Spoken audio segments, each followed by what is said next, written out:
Hello everyone. I was just going to give a quick overview of how I'm doing this texture on Magpie Bones' dragonborn mask.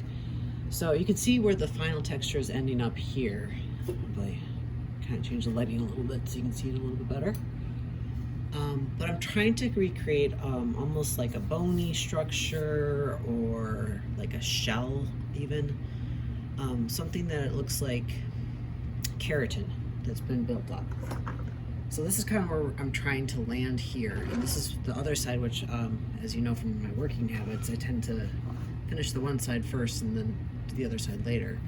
So I just wanted to talk a little bit about my techniques that I'm using with this.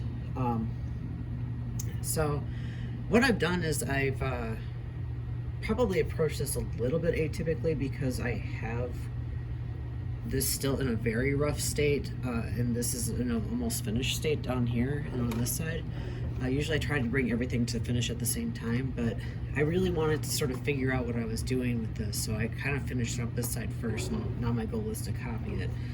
But you can see that I've really worked on making it symmetrical in this rough form. And you can see all my tool marks still, at least I hope you can. Just kind of showing the directionality.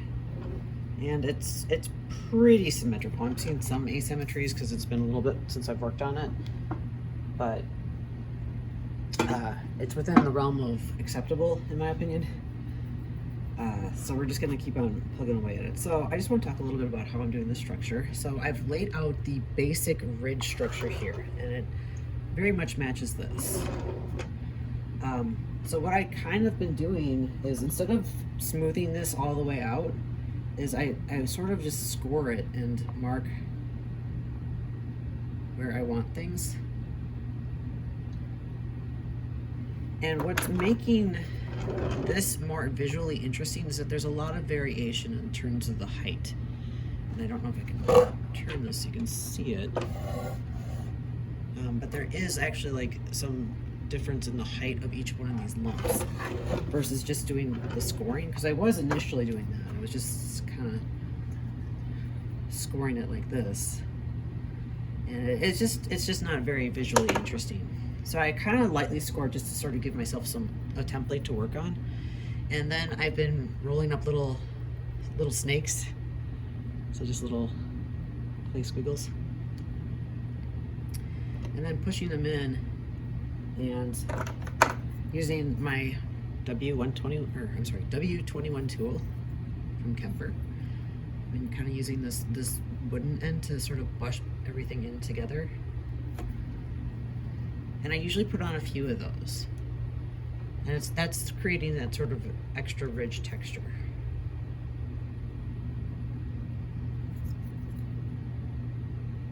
And as with all my clay, I like to sort of burnish it down so that it is well bonded with the clay underneath it. Now you can see that these ridges are very prominent. I do want to bring them down a little bit, so I'm kind of just putting it on. And like, I don't really like how even this is getting spaced, so I'm actually just going to fill this gap in here.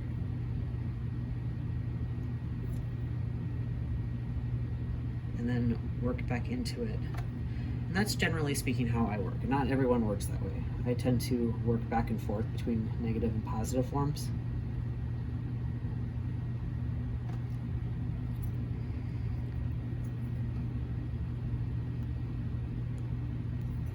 So what I'm trying to do is sort of get that chipped nail, like I'm thinking like a rhinoceros's horn, like how it sometimes has like the little, like if you have skin, like a keratin piece of bone, I guess, they sometimes kind of chip apart a little bit.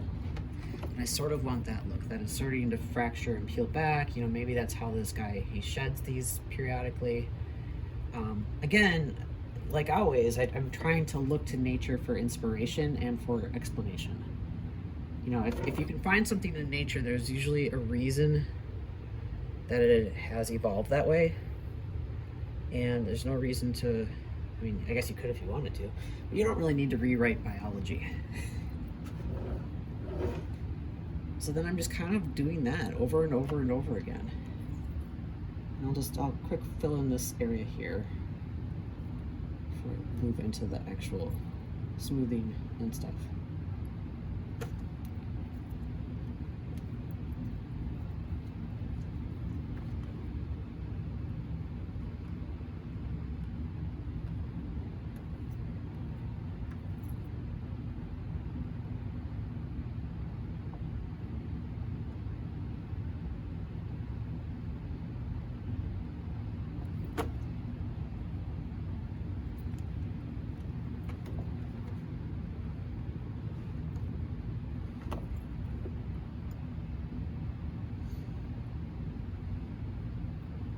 One thing I want to say while I'm working on this is that this texture and this technique sort of took me a little while to arrive at, and that's not uncommon for my work, that I kind of fiddle around with something to sort of figure out what works and what's easy to reproduce.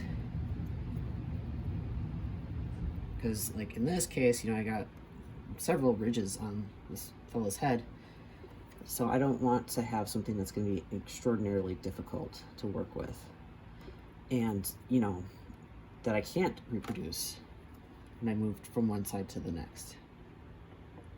That being said, with anything, the more you do something, the better it usually gets. So usually what I do is, when I'm doing something like this where I kind of finish up one side and then go to the next side, is I actually will finish up the second side and then go back to the first side and just make sure they're a little bit, they're unified.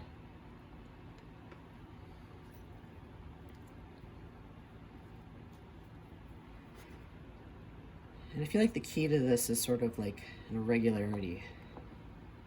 And I think I've talked about this before, but I'm going to reiterate it. I always like to invent sort of rules for my structures as I'm building them. So like in this case, like the rule is that there's these bigger bony structures here, here, and here.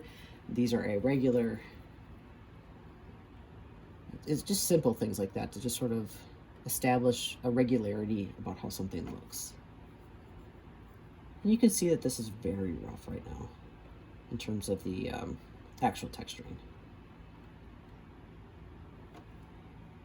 I'll do a little bit more. And again, I just kind of always like to go back and forth between the side that I've already finished and the side that I'm working on, just to make sure that they are in fact matching.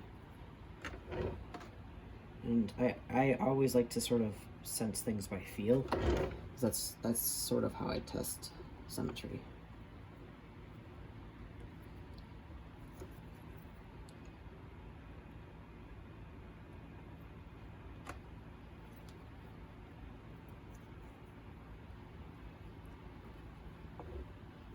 Hopefully that's reading on camera. I realize I'm kind of turning away from the camera.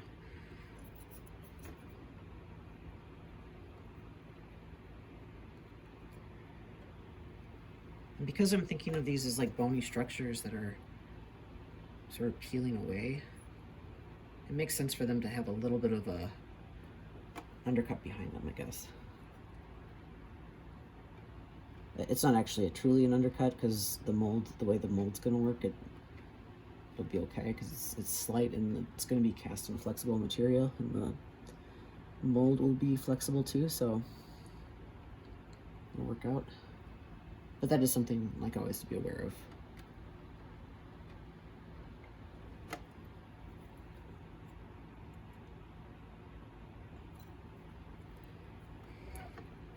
And with these like extra bony structures, the rule is that they sort of expand at the top. They're like a V shape.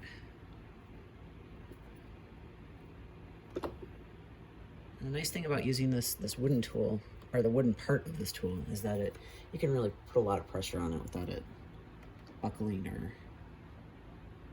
giving out on you. It's a little too deep.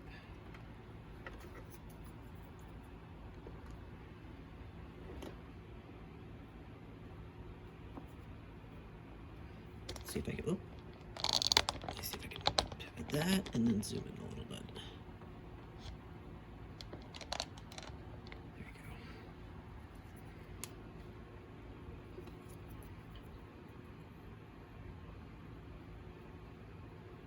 There we go. Now usually what I would like to do is kind of get everything on this side to the same place, but for the sake of this video, I'm not going to do that. So what I'm going to do first, actually what I'm going to do first is I'm going to use a little bit of baby powder and just kind of brush off the bigger boogers. There's a lot of big boogers in there. I can see one right there. If there's anything that you're not able to brush off, just pick it out. Like a booger. Sorry. I'm hanging out with my kid all day. And also you just want to think about like directionality. Like basically the way I'm having these sort of move is like in a slight V pattern. So if I had one that also crooked out funny, it would really draw your attention to it. I don't want that. Right, now so I can see it better, I would like to hit it with some alcohol. Or if, depending on what your clay you're using, it can be any solvent. And you'll notice with the brush, I'm kind of brushing only in this direction. The reason being that I don't want to get a huge clump of clay right in here.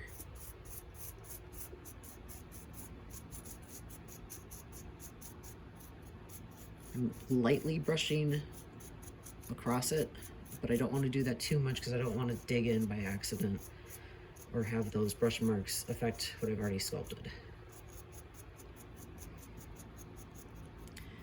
Now with alcohol, alcohol tends to make Chavant, and most solvents actually tend to make your clay softer. And this is no, exemption to that. So, I'm just gonna hit it with some canned air, hit it with some baby powder again, just kind of see where we're at.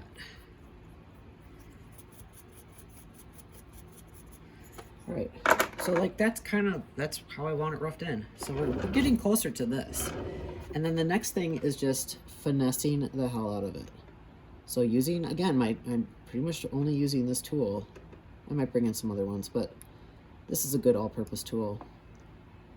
I'm just using it to, and if I wasn't shooting a video, I'd probably be going at it from this direction, but just using this tool to like recut in those, incise those marks and clean them up. One nice thing about this tool is that it's got this, wire tip. See if I can get the camera to focus on it. There we go. And it can kind of work like a burnishing tool, like just by going like this. And that's what I'm doing. So I'm using it partially to incise these lines a little bit deeper. Because as we know, deeper lines are a little bit easier to paint. And then picking off any burgers, and then I'm just using that wire part to burnish it.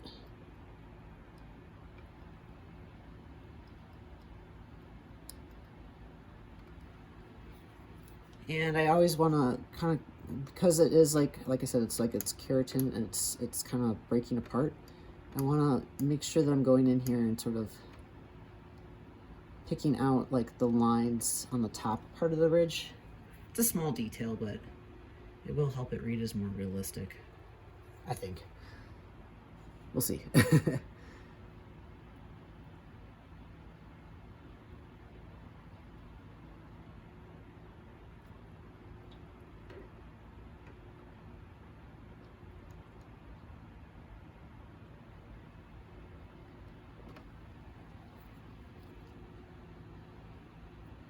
And yes, you can still see some clay boogers. That's okay, because we're gonna hit it with alcohol again. Right now I'm just trying to get these lines in here, get some nice like deep lines. The alcohol is gonna soften them up again.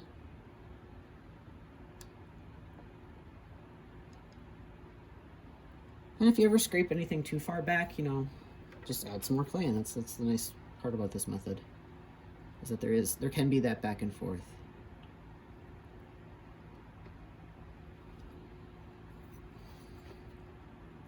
I'm just gonna kind of go in here and pick out some of these two. This is sort of a weird spot on the sculpture because it's where it sort of segues into like more fleshy flesh. Which is why in my head this is keratin, because you can do that with that. But I still like to add a little bit of an edge, like a fingernail bed, where it's growing out of, you know, the skin.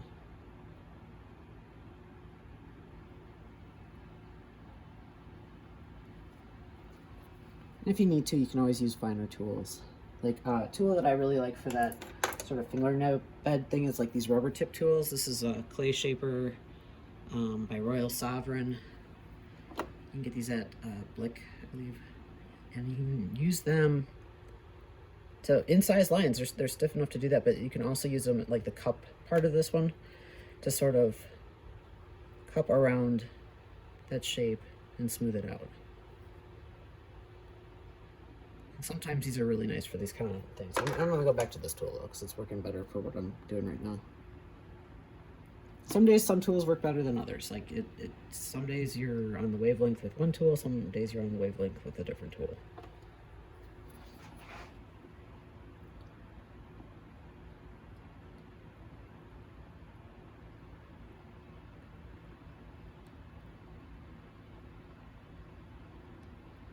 Now, I will say that if you're doing this with dilimamine, and depending on what clay you're using, whatever solvents you're using, it might be too harsh of a solvent. You kind of got to be careful with what you're using. So like if you're using monster clay and you're using isopropyl myricate, I hope I'm pronouncing that right. Don't quote me on it. That might be too harsh of a solvent. So you can cut it with alcohol to make it a little bit less harsh. And by harsh, I just mean that it's like too strong for what your purposes are. But in this case, dilimamine would be too strong. I think alcohol is a good compromise. But like I've said in my previous videos, I'm trying to move a little bit away from dilimamine because it can be problematic with molding.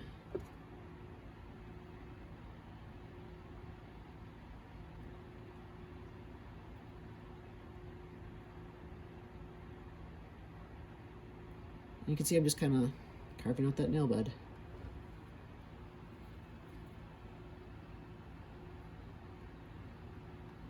And again, like I would ideally be doing this to all these at the same time so that I'm not, you know, touching the same area that I just worked on. And again, you can kind of use this tool going in and pushing in to create that sort of nail bed look.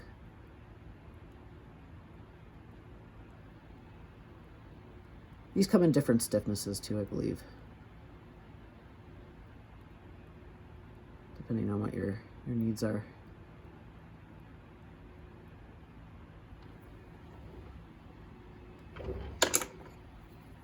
I'm having, like I said, I'm having a little bit more success today with this guy.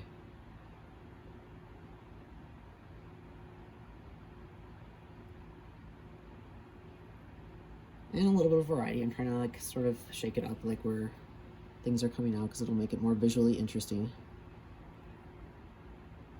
One thing you don't like to see in organic sculptures, and this is organic, is any kind of real regularity. You don't want things to like be overly symmetrical, for example. Like if I actually tried to replicate each one of these lumps on each side, oh geez. Oh no, I'll fix that later. Anyway, if I were trying to do that on both sides, it would look too symmetrical and it would look unnatural. Which, I mean, it can work to your benefit depending on the character you're doing. For example, if you're trying to like create a human that like is in the uncanny valley, or like a doll face or something like that, like that would be a good time to really, you know, try to adhere to symmetry.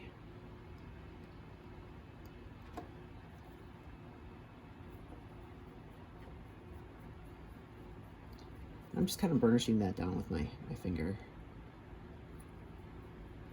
My finger is a good soft blender.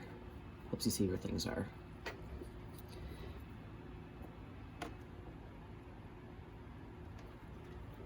So that one's getting there. I'm going to use one of my softer brushes.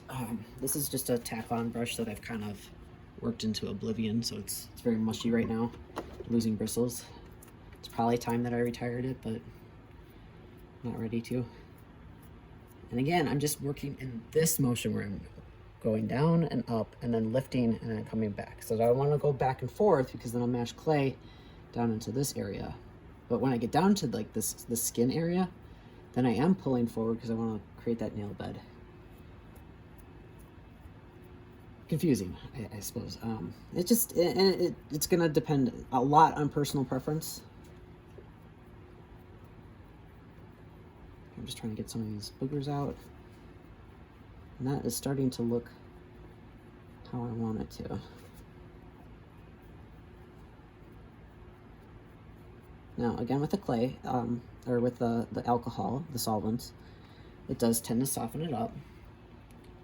So I'm going to lose all those hard edges.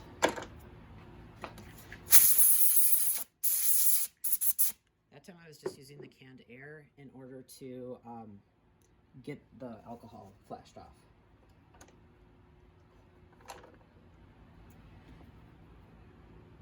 So now I'm just going back in with my rubber tip tool and kind of picking out some stuff.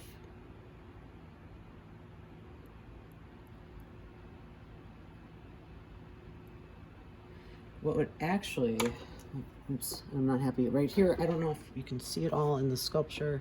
This is getting real nitpicky. But right now it's not creating enough depth in here, so this angle on the top is kind of like this, and I want it to be more like that.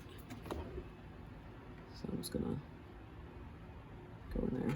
There we go.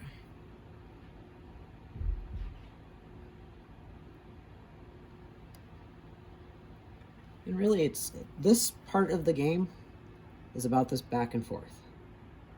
And maybe I'll figure out a way to do it better eventually, but it's about kind of smoothing and then working back, and smoothing and working back, and smoothing and working back and forth, back and forth.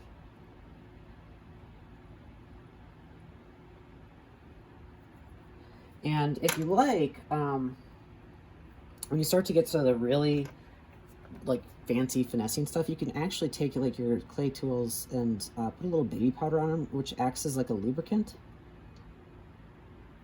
And then you can use them to sculpt and smooth. Similarly, you can also just brush on the baby powder.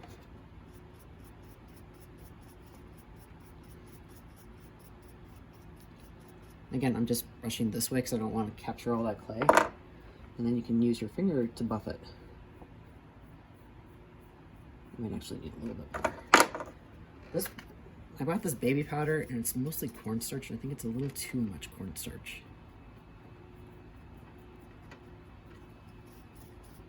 Because they're going to that with baby powder, because old-fashioned baby powder like that was used on me as the baby is toxin in that it can clog up your lungs. So it's not actually good for babies, but it's great for sculpting.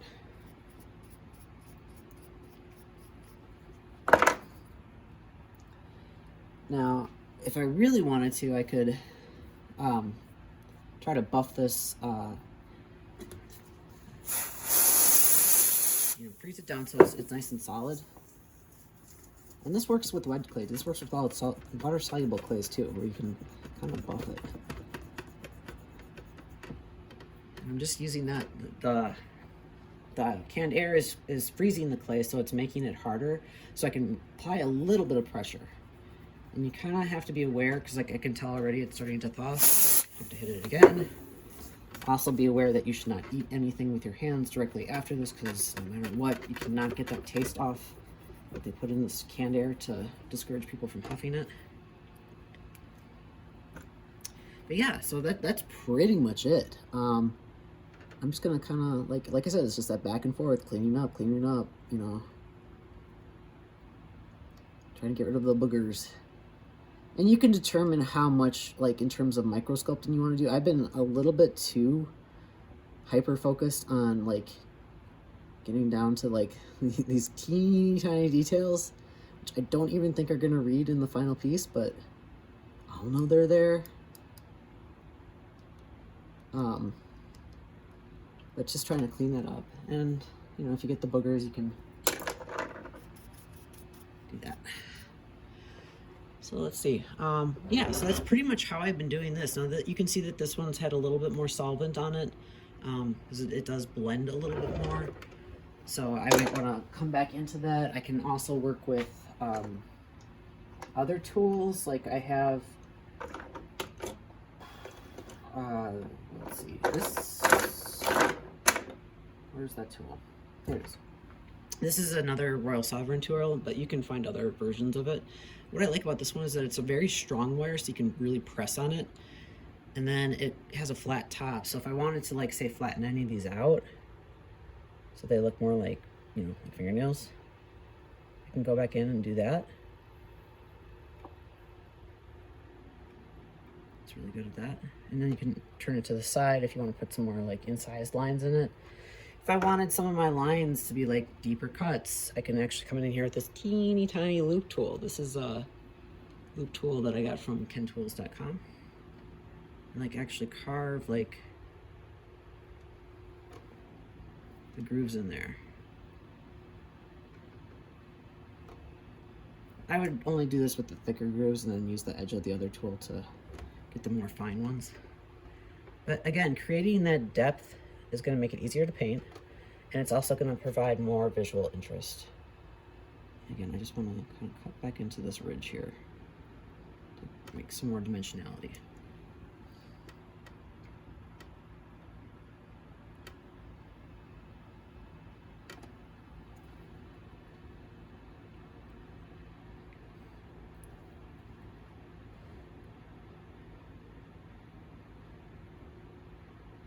Every time you hit it with the alcohol, you're gonna kind of soften up those edges, but what that also does is it sort of fills in your line. Well, it actually wears away at the higher points on your sculpture, so that if you want to, you might need to carve them back in just to create that difference, I guess, in heights. That's gonna read more with the light.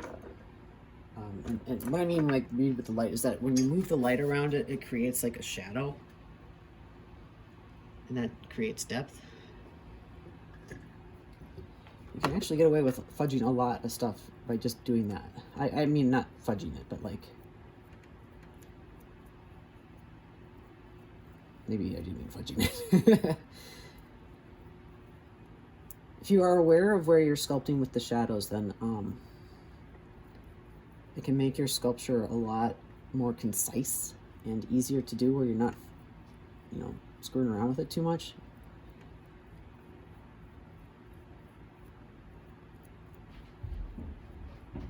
Again, I'm just a little bit of alcohol here. Get the booger out. That's pretty much it.